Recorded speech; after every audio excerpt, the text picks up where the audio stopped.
Bonjour à toutes et à tous et bienvenue sur les antennes d'EDJ Live pour une toute nouvelle émission de Club EDJ. Club EDJ c'est quoi? C'est l'analyse d'une actualité d'un sport en particulier. Mais aujourd'hui ça va être le récapitulatif de cette année 2025. Pour cela 4 chroniqueurs inédits. Je dis bien inédits puisque ce sont 4 béants autour de moi. Jésus, comment ça va? Super bien, un peu stressé, mais tout va bien. Léria, à ma droite, comment ça va? Pareil, très stressé, mais ça va. Est-ce que la partie gauche est stressée avec toi Talia? On est stressé, mais je suis contente d'être ici. Et Simon, un Un petit petit peu, mais on est adepte. content d'être là, quoi. Parfait. En tout cas, Club EDJ épisode 5, saison 2025-2026, c'est parti. Avant de commencer, voici les dernières informations marquantes dans le monde du sport avec toi Simon. Tu peux y aller.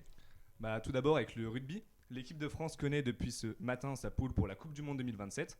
Les Bleus de Fabien Galtier ont hérité du Japon, des États-Unis et des Samoa. Une poule particulièrement accessible, surtout si on se souvient de celle de 2023.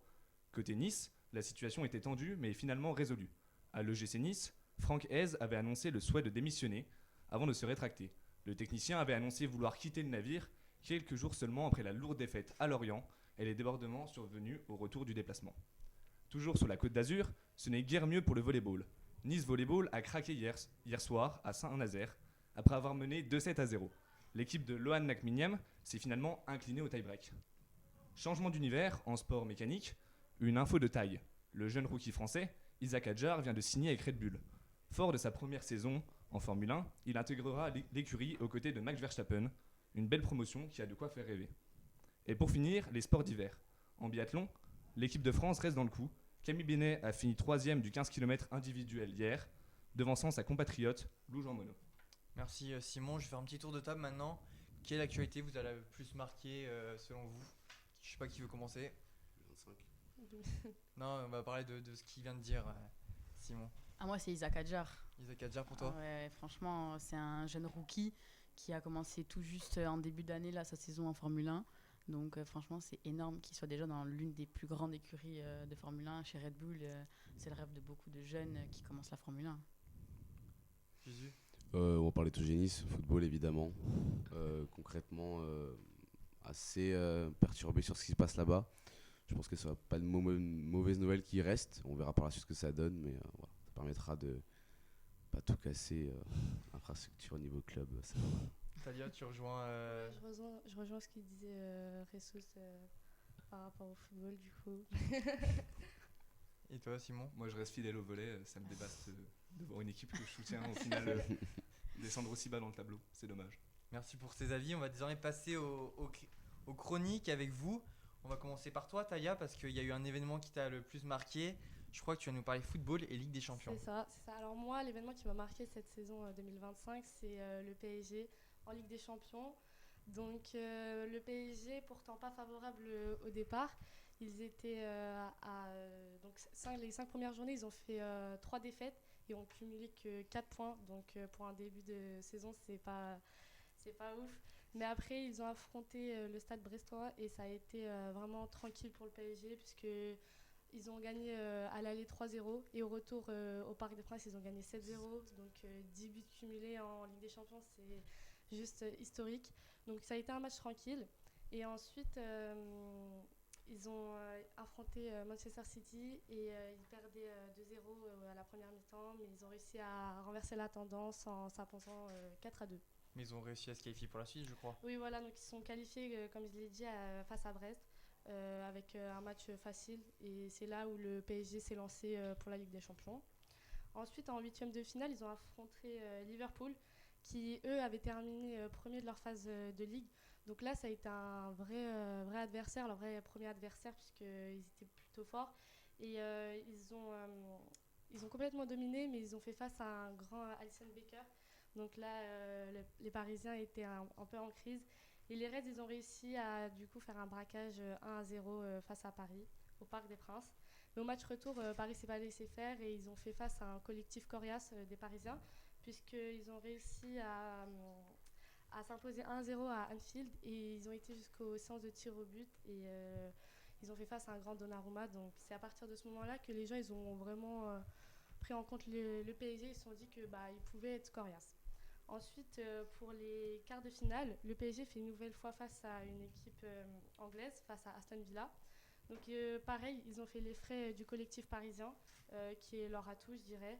Au match aller, ils se sont imposés 3-1 et au retour, ils ont gagné 2-0, donc se voyaient déjà qualifiés. Mais ils se sont fait quand même une frayeur face à une remontada, mais qui a été très vite stoppée par Donnarumma, encore une fois. Ensuite, pour les demi-finales, ils ont réussi à marquer un but à 0 à Londres face à Aston Villa grâce à notre grand Dembélé. Le match retour au parc a été une formalité et une nouvelle fois pour le PSG synonyme de victoire puisqu'ils se sont qualifiés pour la finale 5 ans après la défaite face au Bayern. Mais cette finale, est-ce qu'elle est devenue historique ou pas du tout? C'était une déception. Alors oui, je vous apprends rien, le PSG a tout simplement humilié l'Inter Milan 5-0, donc victoire par KO avec des buts de Doué, Cavara, Hakimi et même le jeune Mayoulé s'est invité à la fête en marquant à la fin du match.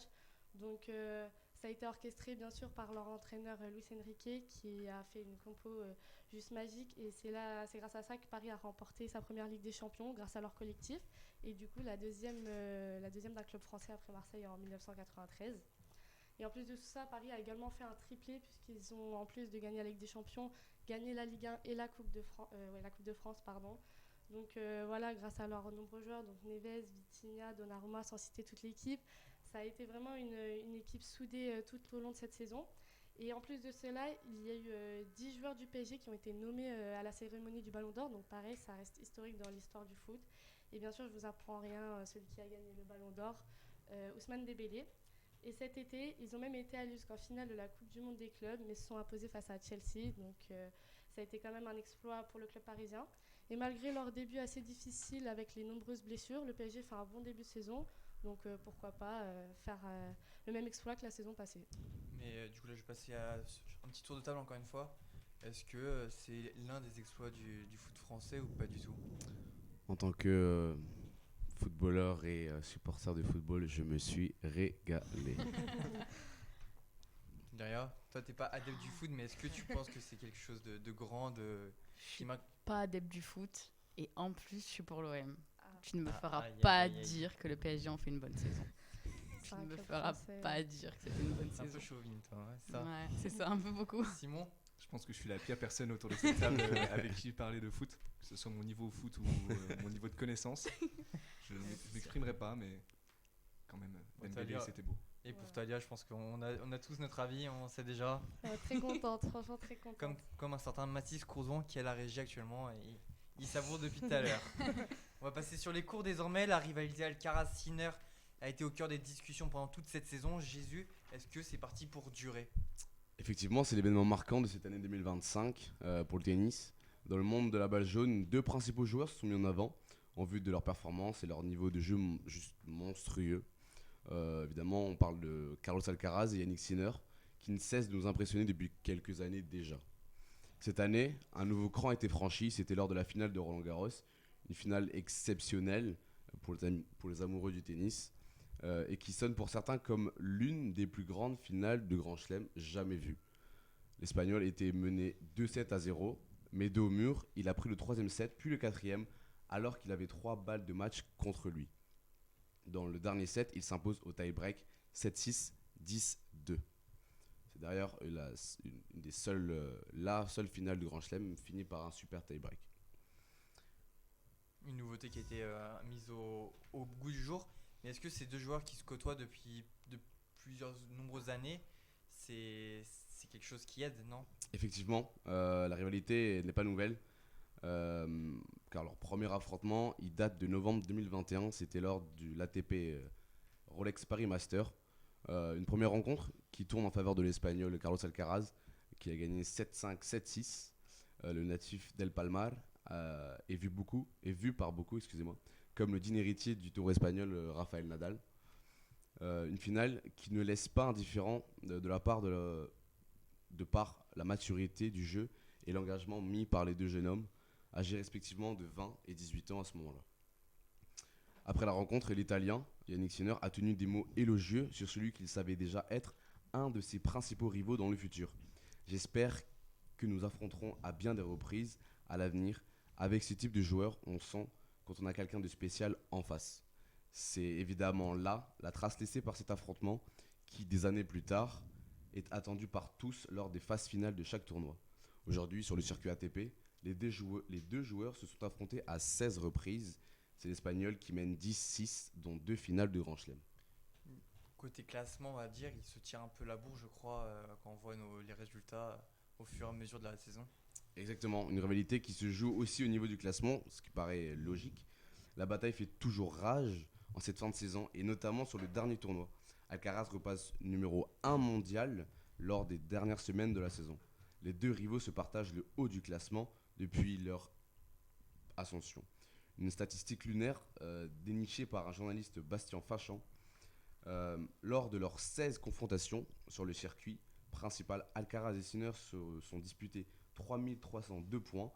L'Espagnol en a remporté 1651 et l'Italien également. Une égalité parfaite qui illustre leur rivalité. Ils se donnent rendez-vous à partir du 18 janvier pour le premier grand chelem de la saison. Merci Jésus, on va faire un nouveau tour de table. Est-ce que là on a plus d'adeptes du tennis Simon, on va commencer par toi vu que Nico ne savait pas au foot. J'ai fait du tennis, mais je ne regarde pas le tennis. Qu'est-ce que tu fais sur la table alors? Je viens parler volley, Allez. C'est ce qu'on m'a demandé. Du coup, t'as un avis quand même sur Alcaraz Sinner Non, je trouve ça franchement beau de retrouver des rivalités qu'on avait peut-être un peu perdues dans le tennis. Et là, je trouve ça vraiment beau que des jeunes se retrouvent dans cette situation-là. Talia? Bah là, c'est bien, on a eu une vraie rivalité, comme il a dit Simon. Donc ça a été un vrai spectacle pour les adeptes du tennis. Après, moi, je ne connais pas pareil comme Simon, mais là, au moins, ça a pu faire parler quand même. On passe à toi, Léa, maintenant. Si t'es un peu plus adepte du tennis. Non, mais c'est vrai que la rivalité Alcaraz-Sinner, ça rappelle un peu le prime Nadal, Federer. Les quatre mousquetaires, on va dire. Ouais, c'est ça en fait, exactement. Puis ça nous fait du coup rentrer dans une nouvelle ère, eux qui partent à la retraite. Ça nous fait rentrer dans un nouveau socle. Ouais, voilà. Allez. On va rester avec toi, Léa, maintenant. On va parler rugby avec l'une des plus grandes équipes du top 14 qui a remporté le championnat. Est-ce que tu peux tout nous expliquer? Eh bien, exactement, Enzo. Mais ce n'est pas une grande équipe du rugby français qui a gagné, mais bel et bien la meilleure équipe du monde, celle du Stade Toulousain, avec un début de saison plutôt encourageant malgré l'absence de leur numéro 9, Antoine Dupont, qui était en vacances suite à sa médaille d'or au JO. Les Rouges et Noirs ont su rappeler qu'ils étaient les tenants du titre contre bon nombre de leurs adversaires. Mais c'est contre leur principal ennemi, les Bordelais, que Toulouse va s'incliner 12-16 une première fois à domicile lors de la 4e journée du top 14. Puis lors de la 19e journée, où une nouvelle fois l'UBB s'imposera 32-24, suite à ces deux défaites, à la montée en puissance de l'UBB et aussi à la blessure d'Antoine Dupont, les fans de rugby et surtout du Stade Toulousain commencent à penser que le Brennus ne brillera pas place du Capitole. Mais alors, qu'est-ce qui a fait pour que le bouclier Brennus reste toulousain au final? Eh bien, Enzo, il faut savoir que tout le long de la saison, la grande majorité des adeptes du rugby français sont restés persuadés d'une chose, même si Toulouse se retrouvait en finale, il s'inclinerait face aux Bordelais. Mais ce n'est pas sans relâche et sans motivation que les joueurs du Gomola sont arrivés en finale ce 28 juin dernier. Les cœurs serrés, un Stade de France tremblant, une tête d'affiche opposant les premiers du classement et tenants du titre à un UBB fraîchement champion d'Europe pour la première fois de leur histoire. Une finale sous tension avec un score extrêmement serré tout au long du match. Au gong des 80 minutes, les Toulousains ont fermé les débats avec un score de 39-33. 100 minutes, il y a eu prolongation. Oui, c'est vrai, exact. Résultat qui leur a permis de remporter leur 24e bouclier de Brennus et de rappeler que le rugby est avant tout un jeu de main, un jeu de Toulousain. Ça prend l'accent et ça ravit un peu certains dans le chat, on va dire voilà l'Eria dealer. Des emojis rouges et noirs aussi, on sait de quoi on parle. Tu nous as dit tout à l'heure un joueur manqué à l'appel, durant la deuxième partie de saison, c'était Antoine Dupont, il s'est blessé il y a quelques mois. Où en est-il désormais dans son processus? Eh bien, effectivement, Enzo, mais avant tout, on va jouer à un petit jeu. Si je vous dis 266, à quoi ça vous fait penser? On regarde pas la feuille, Jésus. Le nombre de points qu'il a pu marquer. Il a pu marquer. Non, Tu dirais quoi? moi j'allais dire la même chose. Le nombre de jours qu'il a loupé. Bizarrement, il a la bonne réponse, il est à côté. Bah oui, c'est ça en fait. C'est le nombre de jours, 266, où Antoine Dupont a dû laisser ses crampons au placard pour revenir encore plus fort. Le 8 mars dernier, durant un match face à l'Irlande, le numéro 9 donc, du 15 de France a dû dire au revoir aux pelouses à cause d'une rupture du ligament croisé antérieur du genou droit. Après une opération, plus de 8 mois de séances de kiné et de musculation pour ne rien perdre, c'est avec beaucoup d'impatience mais sans précipitation qu'Antoine Dupont attendait la fin de sa convalescence. Et celle-ci est arrivée samedi, celui-ci, le 29 novembre, où à la 50e minute de jeu, Dupont a pu refouler la pelouse d'Ernest Vallon. Le public était aux anges, ils ont enfin retrouvé leur capitaine. Par sa justesse de jeu et sa connaissance parfaite de ses coéquipiers, comme il le dit si bien, le demi de mêlée a permis aux Hauts-Garonnais de s'imposer 48-24 face au Racing 92. Cela nous promet alors des week-ends plus qu'intéressants. Merci Léa. Est-ce que j'ai une table de connaisseurs rugby autour de moi où on va passer la fameuse oui. question? Je pense qu'il y a que Léa là. Léa, Antoine Dupont, vous connaissez quand même. Oui, On quand connaît même, évidemment Antoine Dupont. Son mais, retour, vous pensez que ça va faire du bien à l'équipe de France? Pas du tout. évidemment, Sachant que c'est le Ouais, capitaine. je pense que c'est le joueur phare de l'équipe de France. On l'attend forcément au tournant. Je pense que ça ne peut que faire du bien. C'est un symbole du rugby français, Ouais. on peut pas le nier. Donc oui, il a sa place et son importance dans cette équipe.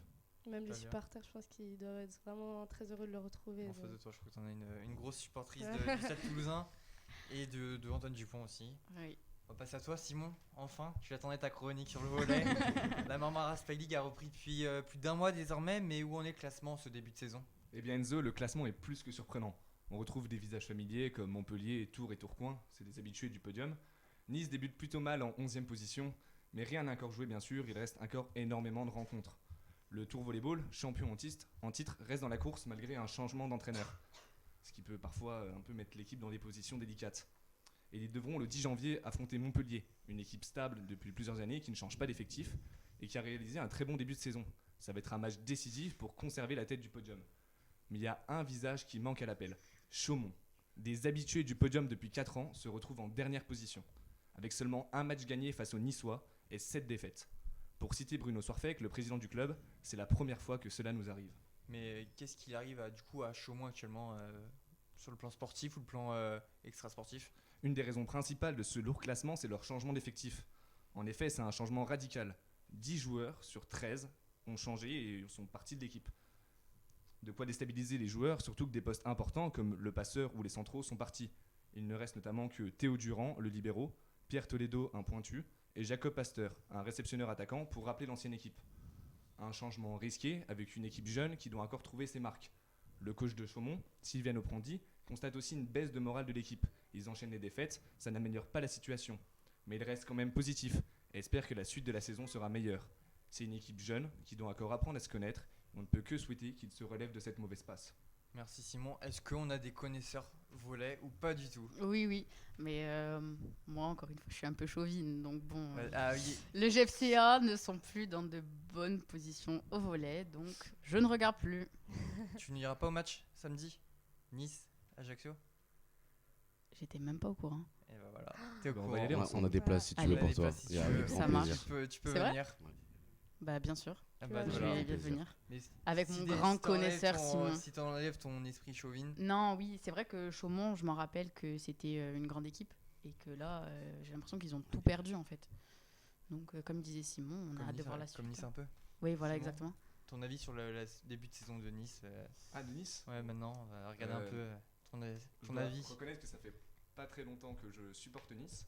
Mais en tout cas, je trouve ça un peu dommage pour une équipe qui a pu notamment finir 6ème à la dernière saison de volley, se retrouver aussi bas et débuter aussi mal. Je trouve ça vraiment dommage. Talia et Jesus, vous avez un avis ou pas du tout? Pas grand Et on va connaisseur passer du au jeu, volet, sinon, mais bon, bah, de ce que j'entends, c'est pas C'est pas ouf fameux. pour une équipe de ce niveau-là. Ouais, Talia. j'ai pas plus de connaissances que Bah, vous. pas de soucis. En tout cas, merci pour vos chroniques, pour ces premières chroniques au sein de l'école. Désormais, on va passer au jeu de fin d'émission. Pour cette saison, on repart sur les mêmes bases. On reste sur le sujet du jour et je vais vous proposer un petit jeu qui s'appelle Les Intrus. Je vais laisser Mathis mettre le jeu au tableau. Il y en a 3 de faux. Le but du jeu, ne pas tomber dessus. Mais j'appelle aussi Mathis qui est normalement habituellement derrière les caméras, qui va animer ce jeu-là. Moi, je vais retourner en régie pour le moment et je vous laisse avec lui. Pas de triche. Bien Ok. évidemment, je laisserai Pas personne de triche. tricher. Je ne laisserai personne tricher. Donc voilà, je pense que vous avez enfin un présentateur de qualité sur le plateau. Ah, mince. Et on va du coup passer au petit jeu. Donc vous voyez l'écran juste derrière vous. Il y a une liste de noms avec des joueurs ou des équipes. Et tout simplement, le but c'est de réussir à trouver quels sont tous les joueurs ou toutes les équipes qui ont réussi à remporter un trophée ou gagner un événement, type une course, durant l'année 2025. On va commencer par, du coup, on va faire un petit tour de table. Commencer par Jésus. Jésus, Ousmane Dembélé, Ousmane Dembélé, bon. Voilà, un Champions peu League. le tapin finalement. Ballon d'or. Tapin, Champions League, Ballon d'Or. Voilà, c'était vraiment le joueur à prendre en tout cas. On va passer avec toi, Léria, pour la suite.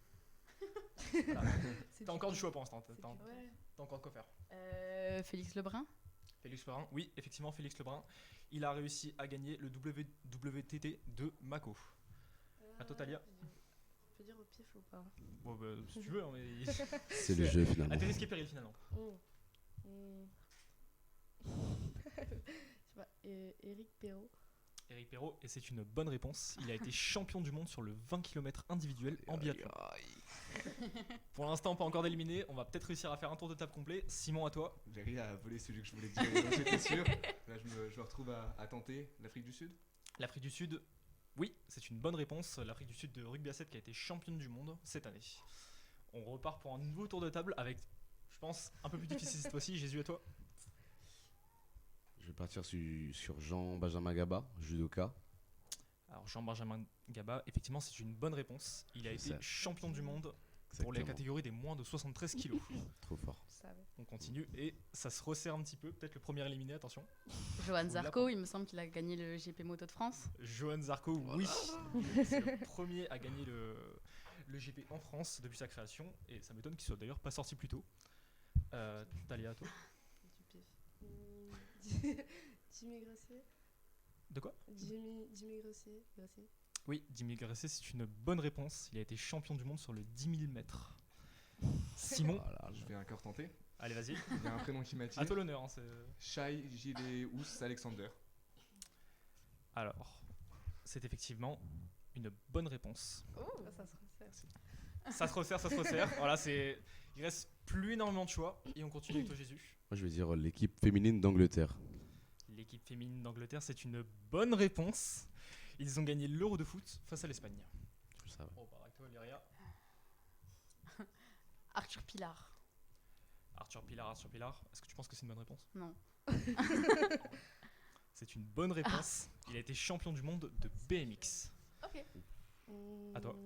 Félix Lebrun. J'ai déjà Et dit. t'as Alors, déjà bah, dit. attention, Oh la attention. tricheuse. On n'a pas le droit de reprendre les joueurs qui ont J'ai déjà pas été dit. entendu. Il faut suivre. On n'a pas le droit de Ah reprendre oui, les joueurs qui il ont reste déjà été quoi? dit. On peut faire juste un.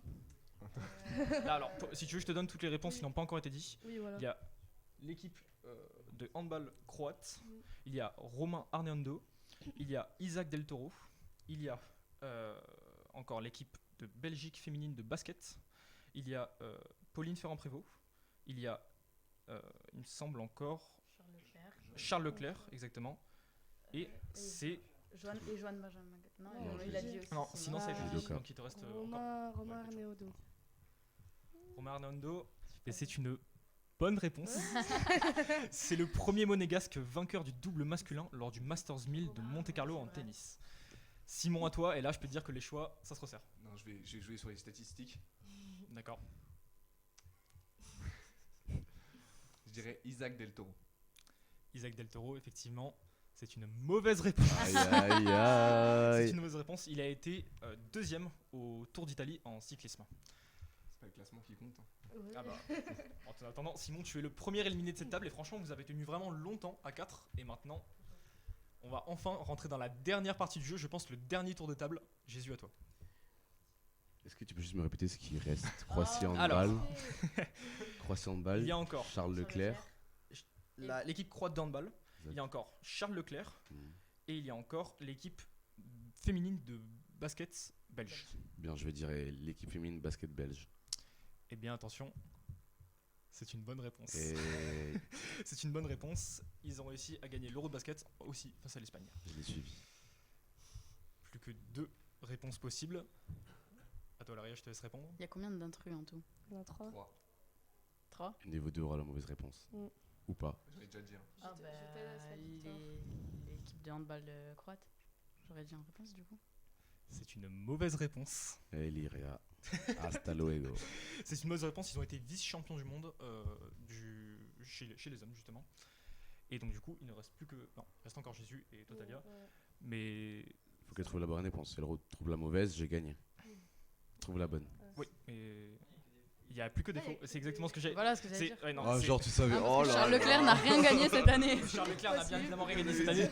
Je voulais vous laisser tourner un peu jusqu'à la fin. Non, mais non, voilà, non. vous J'aurais m'avez- pas vous dit m'avez ça, laissé les le gars. doute. À mon grand désespoir, Charles Leclerc n'a rien Vous m'avez gagné. laissé le doute. Reste là, t'as une question bonus. Non, mais, alors, effectivement, on va se calmer, je comptais bien la poser. Donc, au cas où, si le jeu finissait en égalité, ce qui est Le cas. entre Tu me vous laisses deux, la victoire. il y a une question bonus. Ça va être une question rugby. Waouh. On va faire très simple pour réussir à ce qu'il n'y ait pas de triche, pas de j'ai parlé en premier, pas de tout ça. Sport. Je vais poser la question et vous allez dire sport dès que vous avez la réponse, seulement une fois que j'ai fini de parler. Très bien. On va passer Sport, comme à la tu question faisais. tout de suite. Juste du sport. Quelle nation a gagné la Coupe du Monde de rugby féminin? J'attends de voir s'il n'y en a pas un des deux qui a déjà la réponse. On a 3 propositions. 3 propositions si Ah jamais. ouais, bah, ça va. Je fais les propositions et vous ne pouvez dire sport qu'une fois que j'ai fini de les dire. L'Angleterre, la Nouvelle-Zélande ou le Canada? Sport. L'Angleterre.